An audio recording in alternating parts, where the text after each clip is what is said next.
Eh bien, salut tout le monde, j'espère que vous allez bien. On se retrouve pour une nouvelle vidéo et comme vous le savez tous, hier soir, lundi 9 septembre à 19 h, c'était la keynote d'Apple où Apple a enfin dévoilé les nouveaux iPhone 16 et 16 Pro et on va en parler dans cette vidéo.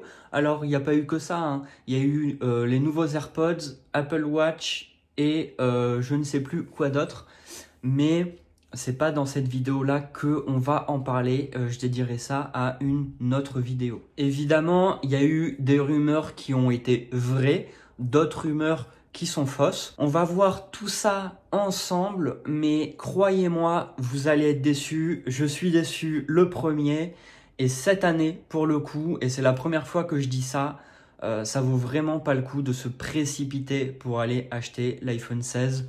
Le 16 Plus, le Pro ou le Pro Max. Vraiment, si vous avez un iPhone 12 ou supérieur, ça vaut vraiment pas le coup d'aller acheter un iPhone 16. Parce que globalement, on peut le dire, ces iPhone 16 sont très intéressants sur le papier, mais ils sont pas du tout intéressants pour nous Français et surtout Européens. Mais ils restent quand même très intéressants pour le reste du monde.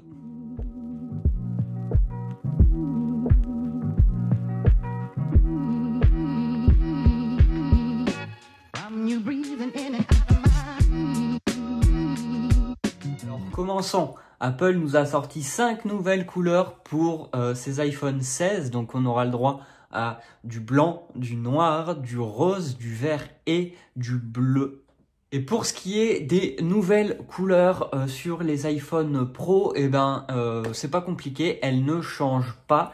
Il y a juste le bleu qui disparaît, qui est remplacé par du rose gold, comme je vous l'avais annoncé dans l'une de mes précédentes vidéos.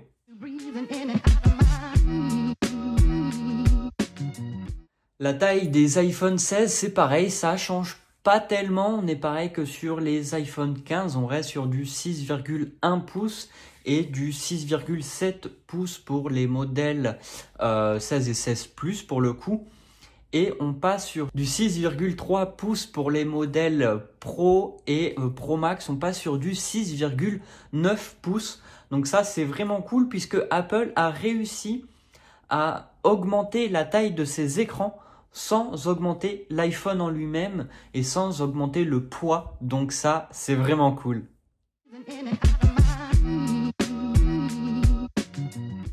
En ce qui concerne la luminosité, que ce soit sur les iPhone Pro ou sur les modèles classiques, c'est vraiment cool puisque Apple a augmenté son écran. On va passer sur du 2000 nits. Donc vraiment très qualitatif, surtout en pleine luminosité, en plein éclairage, en plein soleil, si je puis dire ça comme ça.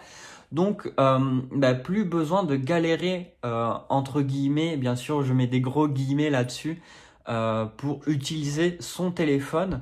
On va pouvoir avoir un meilleur confort sur l'utilisation de notre iPhone en plein soleil.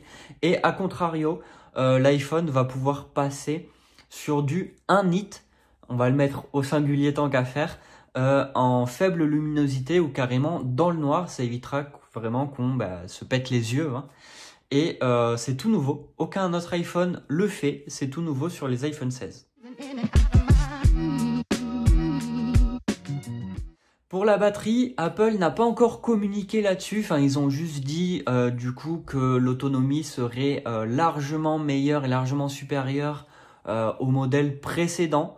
Mais voilà, on n'a pas plus d'informations que ça, donc ça sera à vérifier. Il faudra utiliser l'iPhone et l'avoir entre les mains en fait pour tout simplement pouvoir vérifier cette information.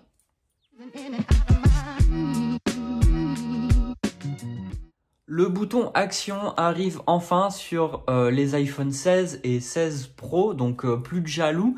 Donc les iPhones qui disposeront du bouton Action sont le 15, 15 Plus, 15 Pro Max, 15 Pro, 16, 16 Plus, 16 Pro Max et 16 Pro. Plus de jaloux, vous pourrez personnaliser ce bouton Action à souhait avec des applications système ou des raccourcis tout simplement. Dites-moi vous dans les commentaires si vous pensez que ça va être utile puisque comme je vous l'avais dit également dans une précédente vidéo, moi personnellement je trouve que c'est inutile Pour avoir le 15 Pro, j'ai jamais utilisé ce bouton, enfin juste au début pour voir, pour tester. Mais je l'ai plus utilisé par la suite parce que vraiment c'est pas du tout intuitif pour moi. J'en ai même fait une vidéo sur ce bouton action que je vous mettrai ici, là ou là, je sais plus trop où, mais je vous la mettrai.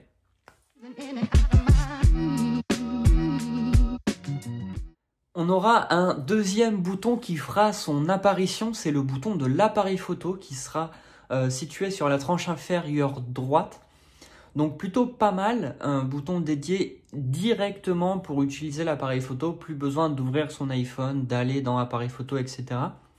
En appuyant dessus, ça déclenchera du coup l'appareil photo et quand vous ferez un petit slide dessus, ça déclenchera plusieurs paramètres et notamment les longueurs focales. Et une fois que l'enregistrement sera déclenché, quand vous resterez appuyé dessus, ça permettra du coup de faire un focus tracking. Donc plutôt pas mal dans l'idée, plutôt pas mal sur le papier. Après pareil, est-ce que ça sera utile ou est-ce que ça va être la hype du début et plus personne l'utilisera par la suite? Ça malheureusement faudra le tester, l'essayer pour après s'en rendre compte. À noter que Apple est le premier à faire ça. Donc vous trouverez ça nulle part ailleurs sur Android. Je pense que c'est plutôt cool, ne voulant pas alimenter le petit débat Android-Apple.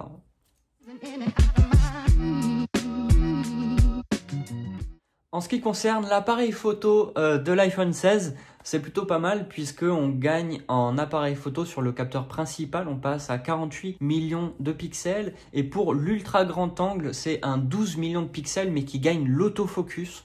Donc ça vraiment c'est ultra cool.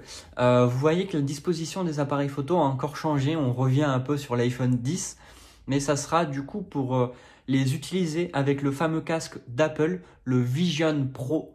Voilà, dites-moi ce que vous en pensez également dans les commentaires, si c'est utile, sachant qu'à ma connaissance, pas beaucoup de personnes utilisent le Vision Pro en France. Pour ce qui concerne l'appareil photo sur les modèles Pro, ça c'est cool puisque l'appareil photo principal passe à 48 millions de pixels et le téléobjectif passe à 12 millions de pixels mais avec une focale de 120 mm. Ultra cool puisque là il n'y aura plus de différence entre les différents modèles sur les Pro. Souvenez-vous l'année dernière il y avait une grosse différence entre le 15 Pro et le 15 Pro Max.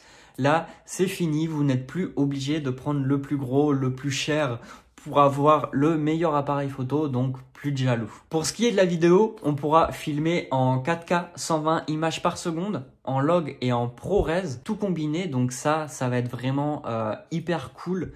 Je pense surtout aux professionnels ou les gros youtubeurs qui peuvent filmer comme ça en fait, parce que ça demande quand même beaucoup de technique, ce qui n'est pas mon cas. Mais ceux qui filment à l'iPhone le savent, ce qu'Apple propose sur ces nouveaux iPhones pour la vidéo est vraiment incroyable, parce que je tiens à le préciser, à l'heure actuelle, aucun constructeur, aucun fabricant, même si on prend les grosses caméras, les Canon, etc., personne ne fait mieux qu'Apple sur la vidéo sur ces iPhone 16.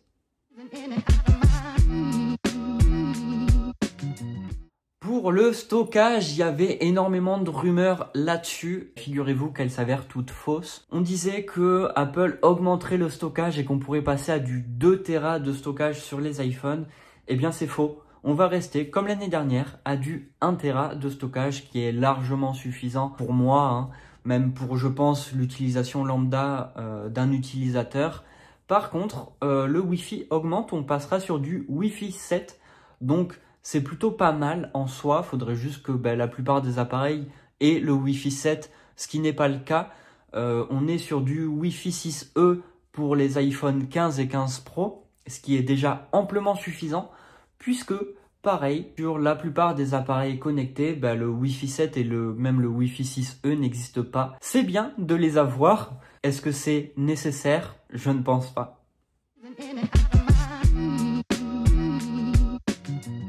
Nouvelle puce sur ces iPhone 16 et 16 Pro, donc on est sur l'A18 pour les iPhone 16 et 16 Plus et l'A18 Pro pour les modèles Pro et Pro Max. Et ça c'est vraiment bien puisque chaque année en fait ils augmentent la puce, ça il n'y a pas de nouveauté là-dessus, enfin pas de surprise là-dessus. Mais là où je veux en venir, c'est que c'est vraiment bien parce que rappelez-vous, sur les anciens modèles, que ça soit 15 et 14, Apple reprenait la puce de l'année dernière. Alors que là, non, l'iPhone 16 a vraiment sa propre puce personnelle et ça serait vraiment cool. Mais ce n'est pas pour rien, c'est pour une très bonne raison, c'est pour pouvoir utiliser Apple Intelligence qui nécessite énormément de puissance tout en local, contrairement à Samsung ou même au Google qui utilisent des serveurs externes pour stocker vos données. Et c'est là où je voulais en venir, là où vous allez être déçus, et moi le premier avec ces iPhone 16, et là où selon moi ça vaut vraiment pas le coup de se ruer dessus, de le précommander, etc. Car si vous avez un iPhone 12 ou supérieur, attendez, parce que vraiment je pense que avant d'avoir Apple Intelligence, l'iPhone 17 sera sorti. Ce qu'il faut savoir, et le gros problème avec Apple Intelligence, c'est que c'est pas disponible en France, tout simplement. Donc toutes les grosses nouveautés qui étaient annoncées comme le nouveau Siri qui pourrait concurrencer, voire même remplacer ChatGPT, ou le récapitulatif d'appel par écrit quand vous êtes au téléphone avec quelqu'un, ou la retranscription d'un message si vous devez envoyer un message professionnel qui vous met les bonnes formes, les bonnes formules, etc., etc. Tout ça, niet, ça n'existera pas en France. Tout ça pour respecter la loi européenne et la loi française. Donc, ça sera disponible pour tous les pays hors Union européenne. Donc, je pense notamment aux Canadiens ou aux Suisses. Faudra attendre 2025, voire peut-être même 2026 pour que ça soit disponible en français. Et notez bien cette information en français, parce que c'est toujours pas disponible en français. Mais le jour où ça sera disponible en français, c'est même pas dit que ça soit disponible en France. Ça pourrait être disponible pour les Français qui parlent français hors Union européenne. Donc c'est là où c'est bien triste, puisque moi et je pense beaucoup d'entre vous attendaient notamment cet iPhone 16 pour Apple Intelligence, parce que même si il y a beaucoup de nouveautés, que ça soit sur l'appareil photo, sur la puce ou autre, c'est pas folichon toutes ces nouveautés et c'est pas ça qui fait qu'on va acheter un iPhone 16 alors qu'on a le 15 ou le 14. Ça reste que mon avis. Voilà, j'espère que vous aurez apprécié cette vidéo sur les nouveautés de l'iPhone 16 et surtout le gros problème de l'iPhone 16. N'hésitez pas à vous abonner à la chaîne, ça fait toujours plaisir, c'est gratuit et ça soutient. N'hésitez pas à commenter cette vidéo, à lâcher un petit like, c'est important. Moi je vous dis à la prochaine, prenez soin de vous, ciao.